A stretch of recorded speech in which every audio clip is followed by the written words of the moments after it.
Trustee Racich. Here. Trustee Wojciechowski. Here. Trustee Fiducci. Here. Trustee Lamb. Here. Here. Mayor Collins. Here, we could rise for the pledge. Pledge allegiance To the flag of the United States of America and to the republic for which it stands, one nation, under God, indivisible, with liberty and justice for all.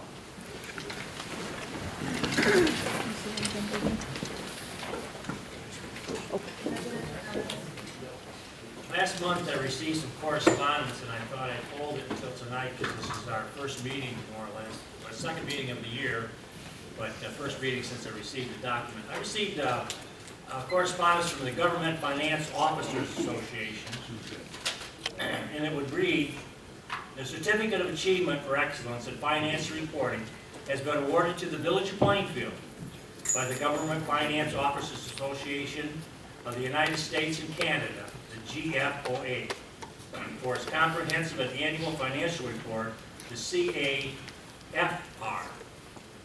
The Certificate of Achievement is the highest form of recognition in the area of governmental accounting and financial reporting, and its attainment represents a significant accomplishment by government and its management. An award of financial reporting achievement has been awarded to the individual department or agency designated by the government as primarily responsible for preparing an award-winning CAFR. And this has been presented to Tracy Buckham, Management Service Director.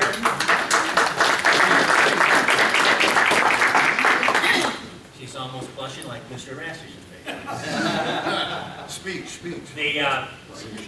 The CAFR has been judged by an impartial panel to meet the high standards of the program, including demonstrating constructive spirit of full disclosure to clearly communicate its financial story and motivate potential users and users groups to read the CAFR. I love all these. It means something. Yes, the GFOA is a nonprofit professional association serving approximately 17,500 government financial professionals with offices in Chicago and Washington, D.C. So congratulations to Mrs. Black.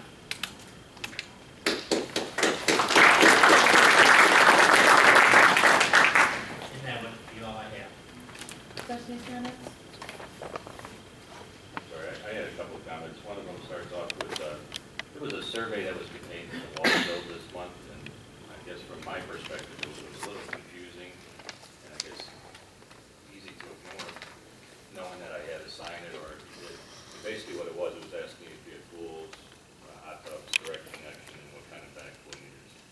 Could you explain a little bit maybe what that entails and who needs to reply or should be asked to reply? Sure, just very briefly, this was as required by the EPA. There was a one-page flyer that was sent out to all our residents to take a look at. Backflow prevention is very important. It prevents contamination from entering the water system. And that all of our commercial, industrial customers, anyone with a fire sprinkler system has been required to have these devices for a long, long time. We do regular inspections, testing, things of that nature. The EPA, as per their new requirements, requires the village to send this out to all residents. And over 90% of the residents, this does not apply to. So I want to be clear with that too as well. But if residents do have items that are listed here, like an in-ground pool or underground sprinkler system, this is just a survey to indicate that they have the proper backflow prevention device. It is not mandatory that residents fill this out, but it's suggested that they do that. So this is not Big Brother or big government here or anything like that. But it is a new EPA requirement. We're just following that requirement. Did I To your point, though, you're right that it is a paper survey to be mailed back on in to the village in a separate envelope from where you would otherwise submit your water bill. So that isn't something that we asked for. In fact, we asked if we could do this electronically and have our residents respond electronically. However, apparently the EPA still encourages and requires in certain circumstances that we do paper surveys. We also looked at some other alternatives on how to get that message out, and they were rather insistent on the process that we were to use. And I do have to put a little bit of a dig in. I find it very interesting that the EPA wants us to use postage when they can't even send us their reports to us by mail because they can't afford the postage. So it's kind of a little, yeah. And just for more clarity, I guess, just so I understand, maybe the residents listening, so I have a pool and I just use the hose to fill it. That's not a requirement under the survey, correct? That's correct. If there's no direct connection, you're not required to fill this out. You're not required to have a backflow preventer pipe. Also, the verbiage in that letter, there was an indication that you shall not change the verbiage. Should be mailed out as given us. We did not choose any of the verbiage in the letter. The other thing that I had for is the LED streetlight replacement. The resident, so you guys know, resident expressed their gratitude with the village in upgrading the lighting system. They seem to talk and praise. They liked it very well, so thank you. And then lastly, this is for the chief. I think it was in the village newsletter. There was a comment there about the community ownership as well, I think for like block parties and serving hot dogs and those kinds of things. Is that correct? Is that something we've been doing? And I guess, you know, with all the overtime talk, I guess the question that come to mind is that an issue that adds to that overtime number, or how exactly does that program work? Every spring, summer, and early fall, we do get a number of requests for block parties. And also, we took the initiative several years ago where we started doing community picnics in different, we can only do so many in the summertime, but in different neighborhoods throughout the village, as a way for us to interact a little bit more with the community and with the people in the neighborhood. Here's some of the issues that they may have, and again, also bring some of our equipment out and some of our personnel to interact a little bit more. Those events require minimal, if any, overtime at all. For the block parties specifically, which are typically held on Saturdays, we do have a few on Sundays, but typically on Saturdays. Usually what we try to do is we try to have the officers that are working patrol that respective period, the respective zones, go by the block parties if call volume allows, and just interact with the residents in that respective block. For the community picnics, it's typically the community resource officers, some CSOs, and then some command staff like myself and a couple of the commanders that go out to these community picnics. And also we typically have our emergency management folks maybe bring a couple pieces of equipment out as well. These events also are minimal, if any, overtime.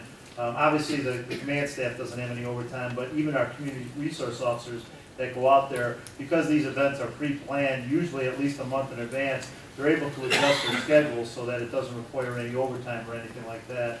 And as far as community service officers, again, we adjust their schedule to account for these community service picnics, so, or neighborhood picnics. So again, I'm not gonna say there's zero overtime, because there has been occasion where something has come up, but for the vast majority of them, it doesn't require any overtime at all. Thank you. It sounds like a nice program. Yeah, more importantly, this is a really nice program, because it does give dialogue going between the residents and the police. And not many other opportunities for doing that. It's a very informal, casual way. I've been in a couple of them, and discussions. We feel very good about the opportunity to talk and realize what our police force does and who they are and all that sort of stuff. So please continue on it. Very excellent. Thank you. And if I may add real briefly, we are going to be putting a notice out through social media and other means for neighborhoods that are interested in having the community picnics again this year. So since I have the TV media, if you will, I'd like to put that notice out. If any neighborhood is interested in having a community picnic, again, we can't hit everybody if we have too many, but if you are interested, please contact the police department, and we'd be happy to try to set that up. The mayor had a very exciting announcement about that award. Again, congratulations to staff, and thank you for all the hard work. I actually have one thought, and I'd like to see if we can take this one step further. If we take a look at the Will County Treasurer's website, you can see that they have every single check available online that the county writes, I believe except for reserve expenses. Now their budget's about 8 times the size of ours, and I don't know if we have the technology infrastructure to do something similar. Essentially, if nobody on the board objects, I'd like for possibly staff to look into this and see if that's something that we can do with the resources we already have and make that available to the public. And if not, how much would it cost, and can it be included in our budget or not? That's all. Thank you. comment for that too, actually. This data we got this time has 36 pages of checks. And I don't know, there are at least 20 or so items on each page, so that's already a lot of dissemination. I do go through it all, but I wonder how many people really would care to go through all that stuff. So it's something to consider. Trustee Peck's request is certainly worth looking into, but I really wonder how beneficial it will be, because right now it's available in paper form. It's a lot of paper. And everybody on board gets it. If somebody really wants it, I'd be happy to share mine. Give them my copy of this. Mayor Collins? Okay. You know, I'm going to bring up a subject that is not very popular with some people, but is popular with others. Basically, it's unfortunate that the village of Plainfield currently is embroiled in a particular dilemma. The dilemma is, should it support the Plainfield Library District referendum, or should it deny it? Recently, I expressed my opinion in a short statement. I didn't realize that I would get so much feedback, and not all of it was very positive. Not all of it was positive, but that's neither here nor there. And I still support the library. You know, when I think, you know what, I fortunately have had a lot of experience in living just my large number of years. Whenever I think of a community, I always reflect on an analogy delivered by an individual named George Santayana. He was a Spanish Spanish Nobel Prize winner for philosophy. He said something that's really important and is applicable, in my estimation, for my support for the library. He said, all societies are like the fabric of cloth. That is, they're woven from the threads of community entities.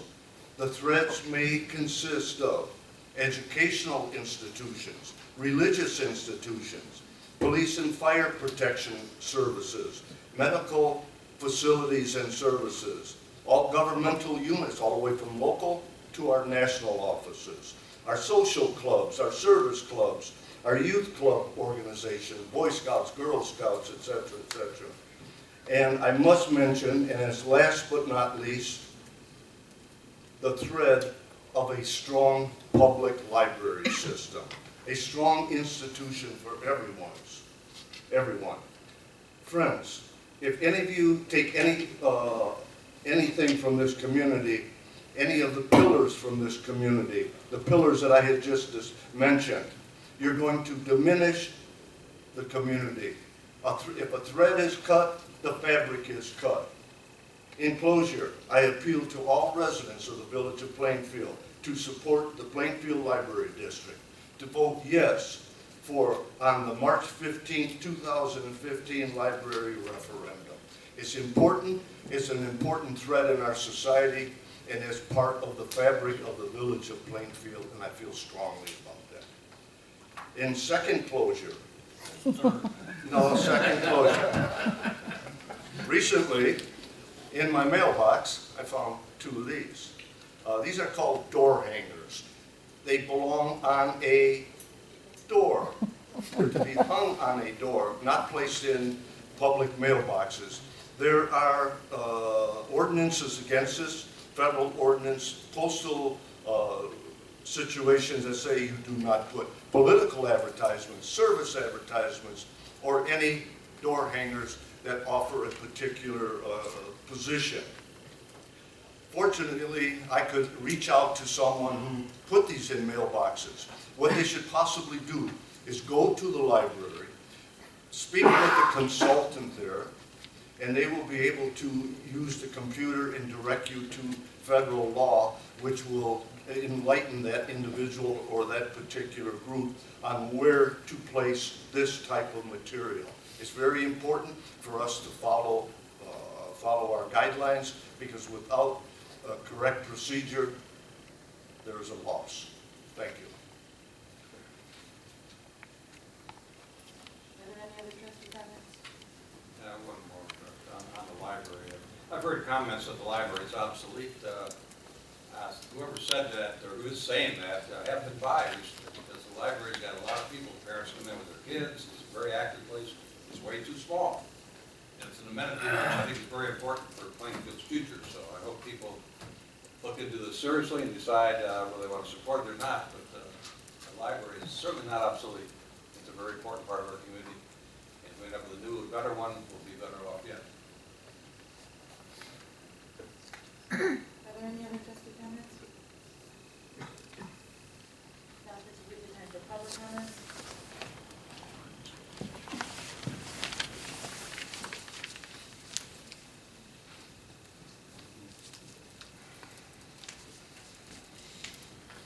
Hi guys, I'm Vicki Fleet, I live in Walker's Grove, I probably should walk to the other side.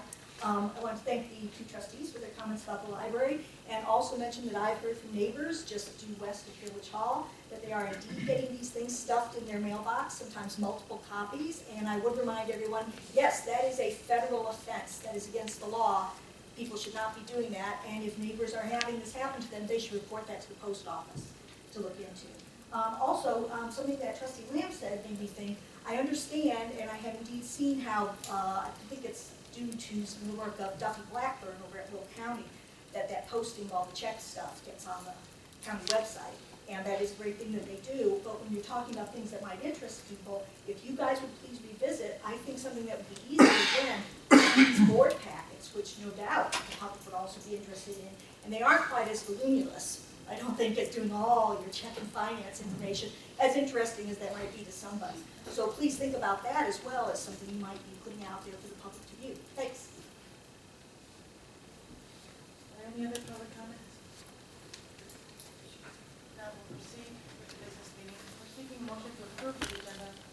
So moved. Motion's been made and seconded to approve the agenda. Trustee Peck? Yes. Trustee Racich? Yes. Trustee Wajowski? Yes. Trustee Racich? Yes. Trustee Lamb? Yes. Trustee O'Rourke? Yes. Thank you, that motion carries. We're seeking a motion to approve the consent agenda to include minutes of the board meeting held on February 1st, bills paid and bills payable reports on March 7th, cash and investments, revenue and expenditure reports for January. So moved. Motion's been made and seconded to approve items A through C under the consent agenda. Trustee Peck? Yes. Trustee Racich? Yes. Trustee Wajowski? Yes. Trustee Panucci? Yes. Trustee Lamb? Yes. Trustee O'Rourke? Yes. Next item on the agenda is cruise nights. We're seeking board consideration of a motion to authorize the road closures as identified in the staff report for cruise nights to be held on Tuesday evenings from June 7th to August 30th. So moved. Motion's been made and seconded. Are there any comments or questions on this item? I have a particular question in regard to 3, 4, and 5, perhaps, and 6. Perhaps Administrator Murphy could address this. Have we discussed with these particular groups before we vote on them, are they going to be able to pay for their particular event? I brought this up at a previous meeting a couple months ago, and I remember listing in excess of $100,000 of village money to support different activities in the community. And I was wondering, are these groups are going to be able to pay for whatever service the village of Plainfield provides for them? Well, I'll ask to have Chief Conopec also speak to the detailed conversations with a couple of the different groups and where we stand with our staff review on charging fees. I can tell you though that I talked with the chamber with regard to the cruise nights. As that is a downtown event, there is a direct benefit to the downtown area. We still can use TIP funds to cover our costs for that particular event. And as such, we will be charging the TIP for those direct overtime costs for cruise nights. I do know that we are planning to have a committee, the whole discussion with regard to the larger issue in April. That's not to say, though, with the idea that the conversation will continue on after April with a number of different groups. I've talked with a couple of groups because this subject has been broached, obviously, by the board, and they know that the conversation is coming with regard to how this would necessarily affect their events. And we've had some pretty good conversations with a couple of different organizations. But yet again, Chief Conopec is taking the lead on putting together that committee of the whole, and perhaps he has additional information to share with the board now. The planning for these events that are coming forward today actually started occurring back before that discussion, February or January, I can't remember the exact meeting. But that planning actually started before that discussion was even initiated. But our plan moving forward is to see what direction the board would like to take when we do our presentation next month at the committee of the whole, whether it be no reimbursement, some reimbursement, or all reimbursement. And then from that point forward, based on the direction of the board, that's how we would approach these groups moving forward as far as their financial obligations to the village. In some of these instances that were coming forward tonight, they have been, some of these groups have been providing partial reimbursement back to the village for services rendered. But again, based on the direction of the board next month, we will adjust whatever the board's wish is at that point.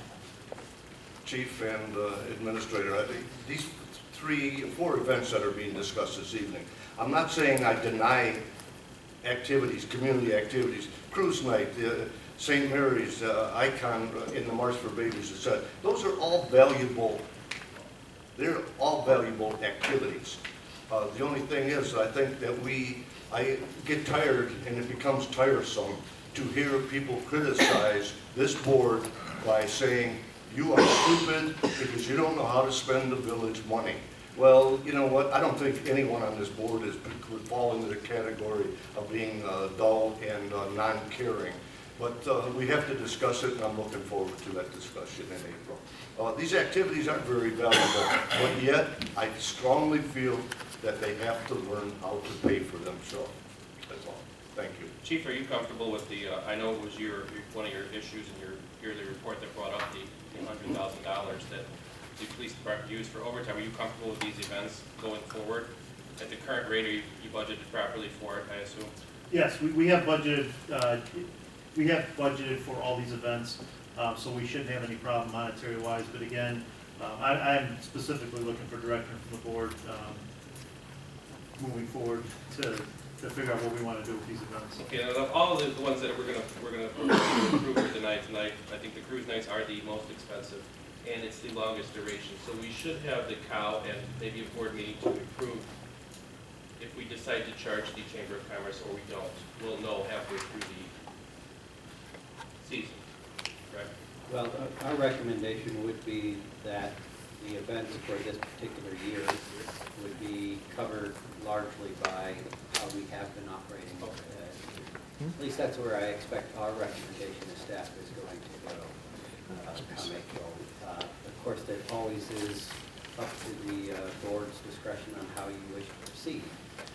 But with regard to these particular events, our recommendation is that we would maintain our current status quo and perhaps change with the next calendar events. I would agree with that, because otherwise, how do you tell people what it's going to cost? I mean, changing it, the $11 is kind of hard, or saying we approve it tonight, we're going to charge you later.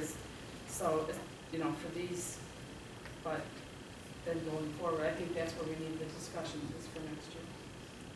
My 3/4 cents on this is that we have a policy in place, and that's to fund these different events, and we're going to have a discussion in the near future on what our policy may or may not, you know, it may change, it may not. So we got a fairness to all these organizations. We make good on our current policy. I'm going to support these items tonight. I believe that these should be funded through the duration of the year. And if our policy does change based on our committee of the whole workshop, then that would be something that next year we would be actually looking at dealing with those changes. I'm looking forward to the discussion. One question that I had, though, I know that you're all the number 1,000, but my memory tells me it was significantly less than that, and part of it included value for dedicated or volunteer hours as well. So do you remember what that actual figure was? I believe for the entire year for PIMA. I mean, just overall, if you take that out, their hours. Oh, if you take that out, actual cost I believe we were still in excess of $80,000. But remember too, those were, that was over 30 events, and some of those events that were mentioned on there will not reoccur. A couple of comments. One is, looking forward to the board actually coming to a policy decision. It's one reason the board exists, to make policy decisions. So let's see what happens in April, see if we can't clean this up in the future. Going back to specifically, we're on the cruise item, I have a couple of questions on cruise, we come back to that. I noticed that you had a single access last year, and you said that was cumbersome. You're gonna have more than one, two, or more, and where will the two accesses be for bringing in the vehicles? Well, last year we tried a little bit different, having one access. In previous years, we had a problem with cars coming from many directions and then getting bottlenecked right in that Lockport, Des Plaines, Illinois area. So last year we tried a new concept where we basically, and when I say we, it was the volunteers through Main Street through the chamber that were helping with the traffic setup and everything. But what they tried doing is funneling it through one entrance last year and exiting through one entrance to try to keep the traffic flowing a little bit easier. We had some successes with it, but again, being the first year, we had some issues with it as well. Moving forward, I think the people that were there last year will have a better understanding this year that we're going to be doing it in the same process. Anytime you make a major directional shift, if you will, that following year, you're inevitably going to have some problems just getting the word out and getting the message out. But after that first year, we've typically seen that those problems have alleviated themselves. Now, we probably still will have problems with people that are new to the event, that maybe haven't come in past years or have maybe only showed up once or twice. But we expect that to be at a very minimal rate this year as compared to last year.